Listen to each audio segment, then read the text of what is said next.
안녕하세요. 전별 변호사입니다. 여러분 주말 잘 보내셨어요?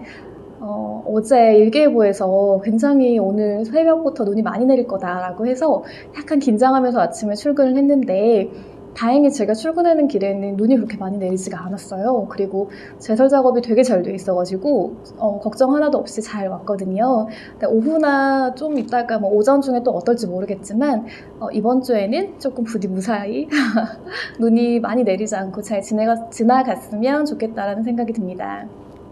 제가 최근에 좀 정리할 것들이 있어가지고 그것들을 보면서 과거 사건도 좀 보고요. 개인적으로 볼 것들도 보면서 이제 그렇게 지내고 있는데요. 제가 그 개업한 지 얼마 안 됐을 때 했던 사건이 하나가 있어요. 그게 과로사 관련된 사건이었거든요. 근데 그것은 이제 과연 이게 산재인가 아닌가에 관련된 부분이었어요. 물론 사용자를 직접 상대방으로 해가지고 손해배상 청구를 했던 사안이긴 한데요. 여러 가지, 물론 이제 그 과정에서 우리가 산재 신청도 했고요. 여러 가지 쟁점도 있고 그랬던 부분이었는데, 지금도 마찬가지긴 하지만 예전에는 더 어려웠어요. 그러니까 이제 과로사가 과연 정말 산재로 인정될 것이냐, 그렇지 않느냐에 관한 논의가 있었고요. 어떤 질병이 직접적으로 발생한 경우 혹은 뭐 사고가 발생해가지고 다치는 게 약간 눈에 보이는 안타까운 경우이긴 하지만, 그런 경우에는 그래도 산재가 인정될 확률이 훨씬 높거든요. 근데 그게 아니라 일을 정말 많이 하고 일 때문에 힘들어서 어떤 뭐 스트레스나 질병이 발생하고 그 질병으로 인해서 사망에 이르렀다라고 입증하는 게 굉장히 어려워요. 지금도 마찬가지고요.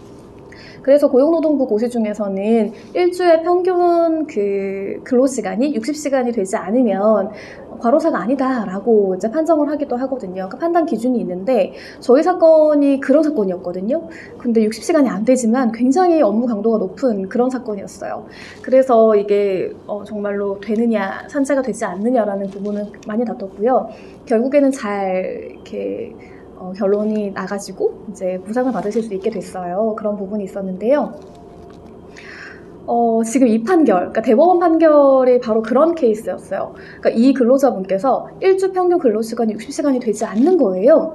그러다 보니까 1심이나 2심에서는 뭐야 60시간 안 되네? 그러면 이게 무슨 과중한 근로가 아니잖아 라고 판단을 하셔가지고 업무상 재해, 즉 산재가 아니라고 본 거예요. 그런데 대법원의 판단은 좀 달랐어요. 이게 비록 이분의 근로시간이 60시간이 되지 않는다.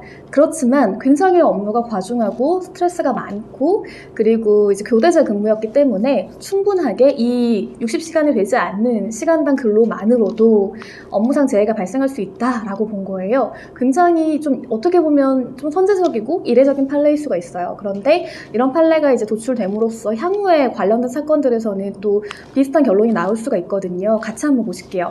이분이 어떤 분이셨냐면 이제 사망할 당시에 만 37세셨어요. 그러니까 굉장히 나이가 많은 분은 아니었고 기저질환도 없고요. 그리고 평소에 굉장히 성실하게 잘 건강하게 근무하셨던 분이거든요. 근데 이분이 2006년도에 그 조선소에 입사를 하시게 돼요. 그러면서 용접 업무를 담당을 하시는데 이 용접 업무가 주 야간 교대 근무인 거예요. 굉장히 피곤한 업무일 수 있어요. 그러니까 우리가 사실 주간이나 야간에나 이렇게 일을 한다고 해도 굉장히 피곤한데 계속 교대를 하다 보면 약간의 피로가 쌓이게 되잖아요. 그런 부분도 있었는데요.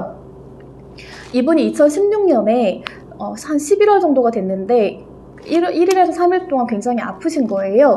그러니까 뭔가 매일 연속 10시간 야간 근무를 하셨는데 뭐 아주 크게 아픈 건 아니었지만 뭐 스트레스성 장염이라든지 이런 것들이 조금 발병을 하신 거예요. 4일에 근무를 하시다가 갑자기 통증이 너무 심해진 거예요. 그래서 안 되겠다라고 생각하시고 조퇴를 하시게 돼요. 조퇴한 다음에 바로 응급실에 가시죠. 그랬더니 급성 심근염이라는 거예요. 굉장히 무섭는 병이잖아요, 사실은. 근데 이분이 그러고 나서 발병 후 10일 있다가 바로 돌아가시게 되거든요. 굉장히 안타까운 케이스예요.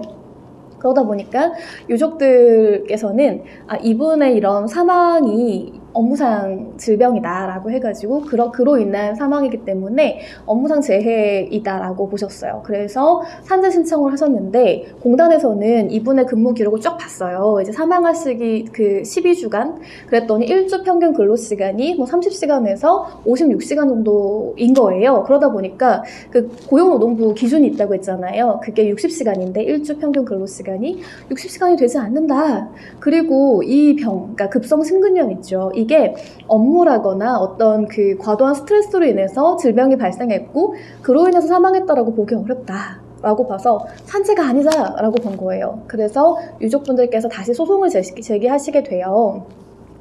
근데 1심하고 2심은 딱 보니까 기준 미달인 거예요. 60시간이 안 되잖아요. 그러니까 이거 기준이 안 되네. 그러니까 결국은 과도한 근무가 아니다. 즉 과로사가 아니다 라고 보신 거예요. 근데 대법원은 좀 달랐어요. 대법원은 뭐라고 봤냐면 딱 보니까 물론 60시간이 안 되기는 한다. 그런데 이분의 평소에 그런 생활을 봤을 때 이분이 기저질환도 전혀 없었고 나이가 좀 많으신 분이 아니었잖아요. 만 37세니까.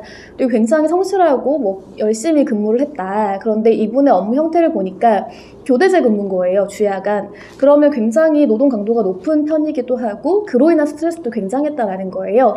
그래서 그런 업무상 스트레스나 어떤 업무상 과도한 그런 일들, 그리고 교대제 근무는 약간 불규칙했기 때문에 예측할 수 없는 근무 일정 등으로 인해서 스트레스를 많이 받게 되었고 그로 인해서 심근염이 발생을 하고 그로 인해서 사망을 한 거다. 그러니까 이건 업무상 재해가 맞다 라고 판단을 하신 거예요. 이처럼 업무 강도가 높고 또 이제 그 교대제 근무죠. 즉 야간 근무를 많이 하는 경우에는 면역력 저하로 인해서 충분하게 질병이 발생할 수 있다라고 본 굉장히 이례적인 케이스예요. 물론 이 판결이 나왔다고 해서 모든 60시간 미달하는 근무가 전부 다 산재로 인정된다라고 보긴 좀 어려울 수 있어요. 그렇지만 이 요건에 부합하는 경우, 그러니까 이제 뭔가 기저질환도 없으시고 그리고 굉장히 그 노동 강도가 좀 높은 편이고 그리고 주야간 교대 근무를 해서 면역력이 저하될 수 있는 충분한 환경적인 요소가 있을 경우에는 어떻게 보면 산재로 인정될 확률도 있다라는 부분들을 좀 기억하시면 좋겠어요. 그래서 사실 이런 안타까운 케이스가 없었으면 좋겠지만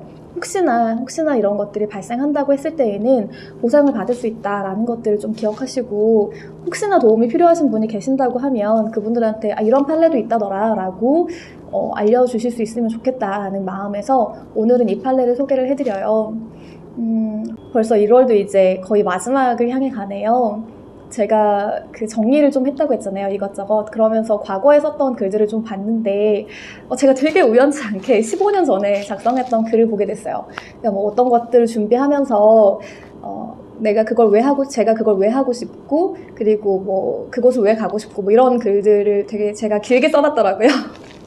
근데 시간이 막 지나면서 사실 되게 뼈대만 기억을 하고 세부적인 것들은 좀 놓치고 살았던 것 같아요. 이제 그걸 계속 기억하면서 살았으면 여러 가지로 막 스트레스를 더 많이 받지 않고 그런 일상적인 것에 집중하지 않았을 텐데 그런 것들을 보면서 굉장히 잊고 살았던 게 많았구나, 놓치고 살았던 게 많았구나라는 생각을 해요. 그러면서 이제 사람들이 초심이 되게 중요하다라고 얘기하잖아요. 그리고 그 꿈을 가졌을 때 그 꿈을 내가 왜 갖게 됐는지가 굉장히 중요하다라는 말들을 하는데 그게 되게 피상적으로는 알았지만 사실 그 마음에 제가 와닿게 깨닫지는 못했던 것 같아요. 그런데 16년 전에 그 작성했던 글을 보면서 내가 이런 생각을 했구나 이제 그런 생각을 하면서 다시 좀 일상의 활력도 찾고 그랬던 것 같아요. 근데 혹시 여러분도 지금 일상에 너무 지치시다면 그런 것들을 기억해 보시면 어떨까 하는 생각이 아주 조금 들었습니다. 네, 오늘도 많이 피곤하실 텐데 월요일이잖아요. 그래도 한 주 잘 시작하시고요. 이번 한 주 정말 즐거운 한 주 보내시기를 바라고 있겠습니다. 감사해요, 여러분. 곧 또 만나요. 안녕히 계세요.